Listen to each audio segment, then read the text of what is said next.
Last week we showed you a video where we brought Rex, our alligator, to the vet, and this week, now that she's healthy again, I want to share a video with you of various clips on what it's like to live with an alligator. Some of these clips were filmed a while ago, back when we thought she was a boy, so excuse those clips, and she is a girl, even though we say he. By the way, Rex is heavily stunted because of her past. She was neglected and kept in a very small box for 27 years, not fed properly. All sorts of health issues arose because of that. If you want to learn more about her history, you can watch this video right here.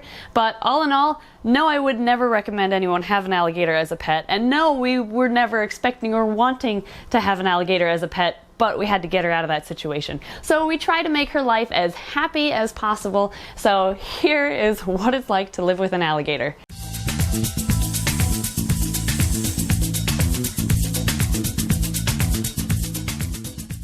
When we first got Rex, he had a lot of mouth rot inside of his mouth, and our vet recommended that we brush his teeth once a week, and that did help clear it up. There is some scarring left behind, and to prevent future mouth rot, we actually do brush his teeth just on occasion.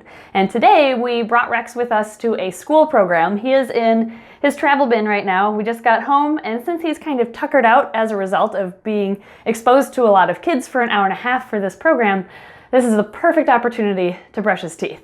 Despite spending the majority of his time in his pool, Rex does still occasionally need a bath. He gets some gunk that develops on his back. So we're going to also give him a bath tonight as well, and then we can just take care of everything in one go, and then we'll put him back in his room to relax. Reptile Toothpaste consists of baking soda, doesn't take a whole lot, and water, and you mix it together until you have kind of a toothpaste consistency. I'm gonna need less water. This is safe for the animals. It was recommended by our vet, and it has helped clean up his mouth tremendously, and now it's just used preventatively. There we go, that'll work. Since he doesn't really appreciate getting his teeth brushed, I do kind of have to hold him into place and hold his mouth shut. He may wiggle around a little bit here. I can kind of feel him tensing up, but that's okay. He's, like I said, he's tuckered out from the school. So I'm gonna dip my toothbrush into his toothpaste, scoop a little bit out, and then very lightly brush it onto his teeth and onto the edge of his gums. He even has his very own toothbrush for this.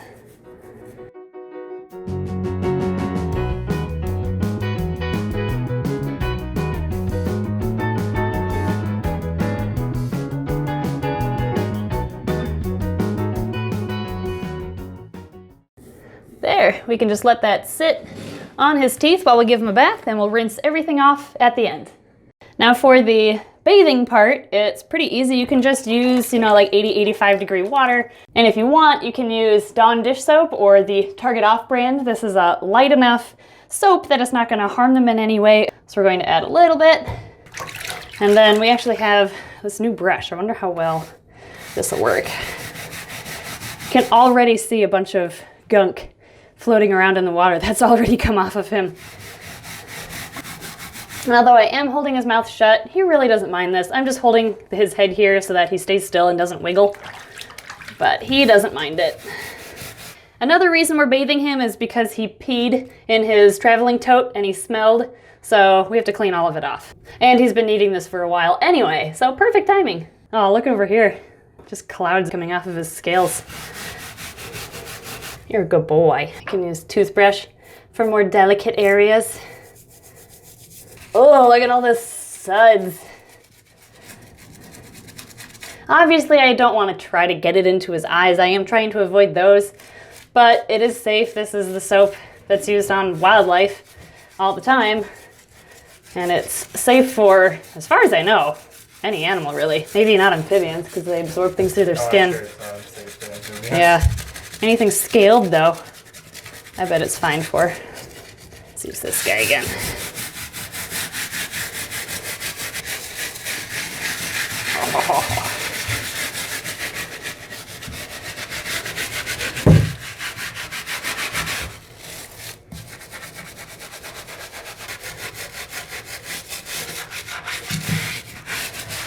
So a lot of people have asked if I can touch and hold Rex, and as you can see, we can. He's a little more feisty some days than others, but especially days where he's kind of tuckered out like this, he's a doll. Just clean your tail.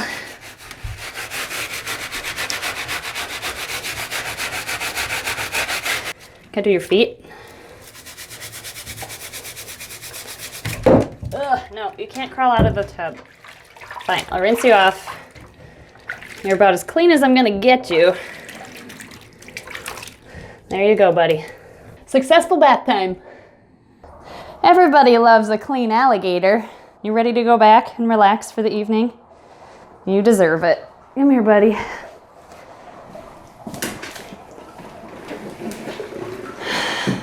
Well, we have a clean enclosure now. We have a clean alligator. Life is good.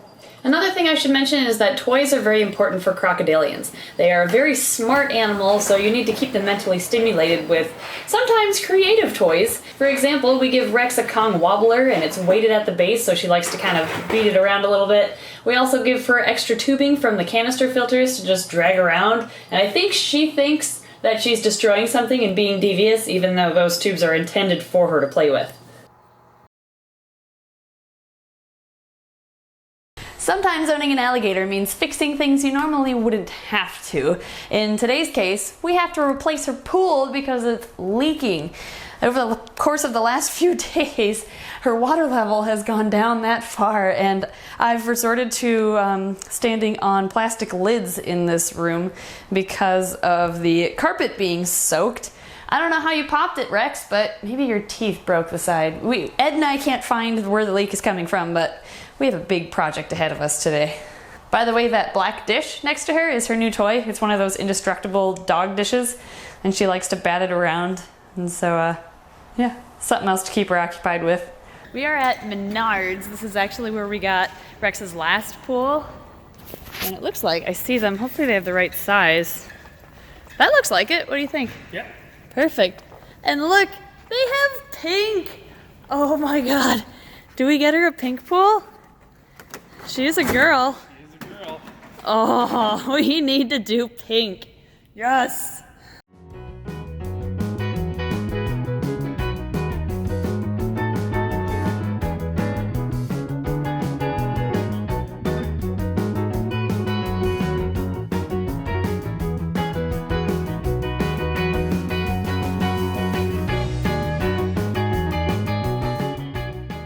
Rex's new pool, and since she is a girl, we got her a beautiful pink pool. Now that we know she's a girl, we thought she was a boy for the longest time, so I'm still wrapping my head around calling her a she.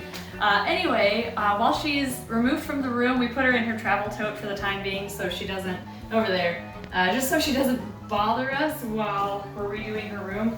And we decided, since she's out, we may as well just clean everything.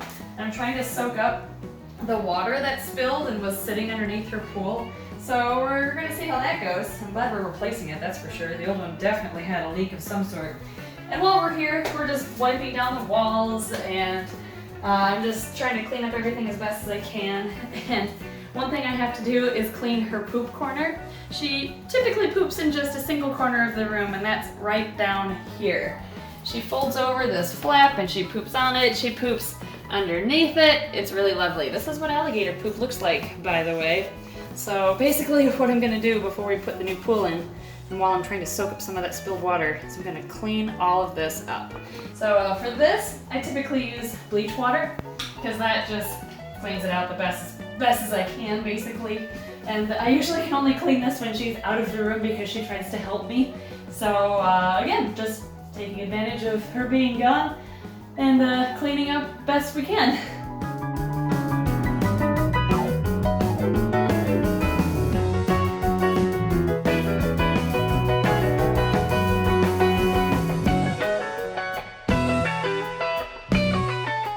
There's a lot of fixing involved when you own an alligator. She tears things out of the wall, she pulls this from the wall, so a lot of fixing.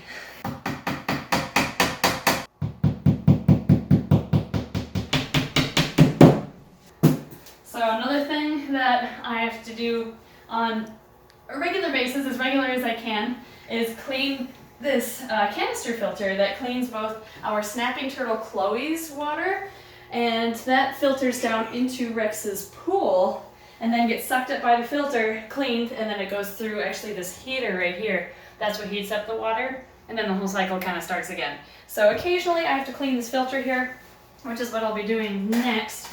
Meanwhile, Rex is chilling in her travel bin. She's not too sure what's going on, I'm sure. This is her cave. I have to clean that too. Kind of reminds me of like Extreme Home Makeover, where you go somewhere and then you come back and your house is all clean and brand new again. We have to do her filter. I'm sure this is going to be gross. Yep, that's about what I was expecting, actually. This is grime and poop from alligator and common snapping turtle. Pretty gross. You don't want to smell this either, but that's why we're cleaning it today. This should be cleaned around, actually the filter is a pretty good filter. It needs to be cleaned every couple of months or so. And this is Purigen. It's our filter media that cleans the water at a chemical level, and then we have a bunch of floss to filter out the debris that flows through, and then bioballs for beneficial bacteria, and that kind of helps clean the water naturally. This is all pretty gross though, so the Purigen's gonna get replaced with a clean recharged bag, and then I'll clean this one to get ready for next time. The foam's just gonna get tossed and replaced, and the bioballs I'm going to rinse out but reuse. And the reason why you don't throw out your biological media is because there's a lot of great, like I said, beneficial bacteria on this that I don't want to get rid of and start brand new. This will actually help the water quality when I put it back in the water. Thankfully, because of the magic of editing, this is now done. And by the way, if you're looking for a cheap alternative to the filter pads, then you can just get 100% polyester fiberfill. It's meant for pillows and like stuffed animals, I believe. But these, oh yeah, there it is right there.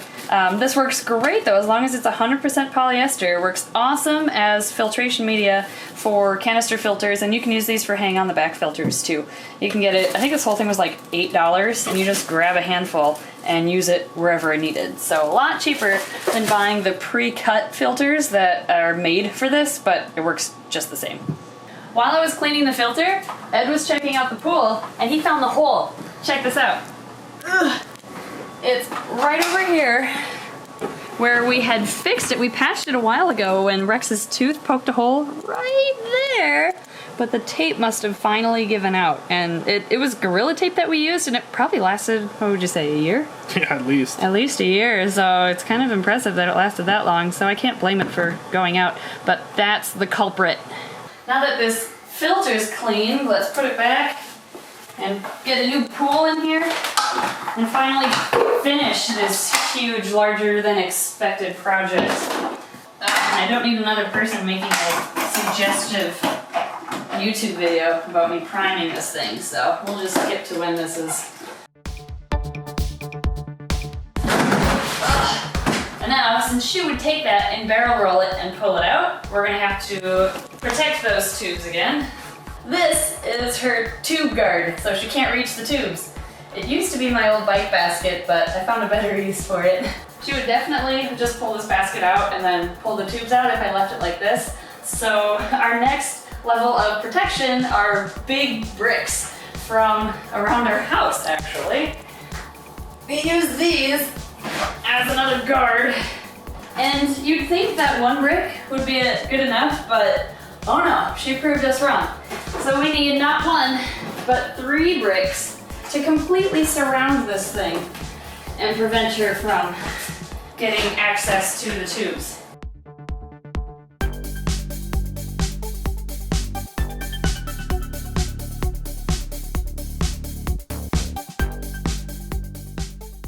Cool. The filter's running, everything looks good. I added her tree back. This is strategically placed here to block her access to that cord so she can't pull out her light again. And I think we're ready for the Kraken. Oh my goodness. Oh, we're being a drama queen today. Come here. It may seem mean to put a towel over her head, but this really calms down large lizards and crocodilians, so it actually does help her feel a little bit calmer because she's, you know, not too keen on the idea of being removed from her territory here and being placed in her travel bin. So we're going to slowly remove this after I put her back in her room. You big diva. All right, let's put you in here. I know, you're extra ornery today. I don't know why. Why are you extra ornery? Look!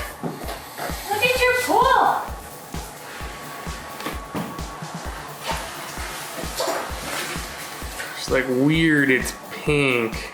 Look at you! Well, there we go. That project is done. Rex has a clean poop. Don't poke holes in this one. I like it. It's cute. It's pink and it's clean. The pink will help remind everyone that she's a girl. Yeah. And I might bring up the water level a little bit too. When it comes to feeding our alligator, a lot of the food we get is actually donated by friends as like freezer burnt meat from their freezers.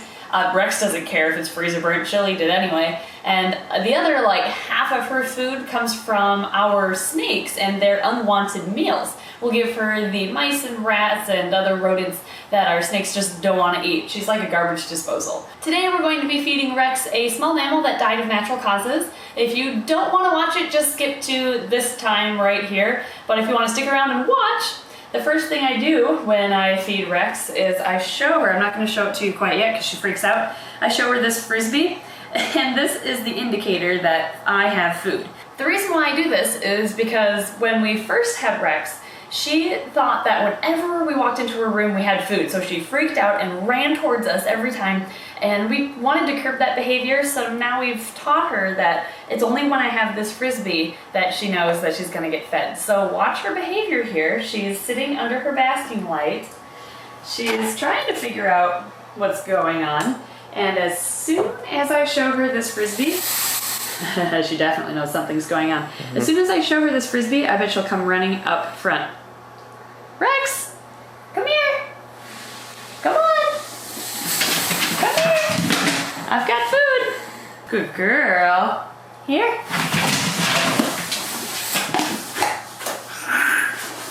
Wow. That was the weirdest noise I've ever heard. You got it. She has to take it to a safe place, of course, before she downs it. A lot of crunching.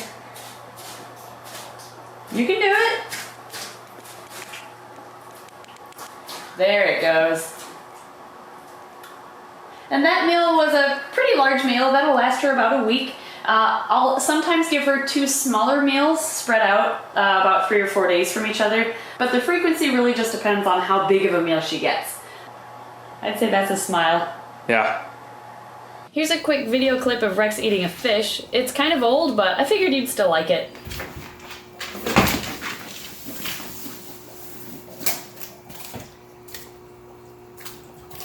Say thanks, Brandon.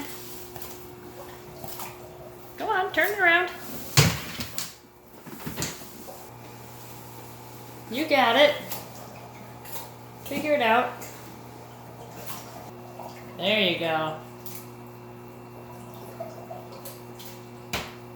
So there you have it, kind of what it's like to live with an alligator in your house. I felt odd, by the way, not having snakes or some sort of reptile for these clips. That's why I have random non-related snakes during the intro and outro. Anyway, I hope you enjoyed today's video and it gave you a little glimpse into our lives with Rex. Thanks for watching today's video, and we'll see you next time.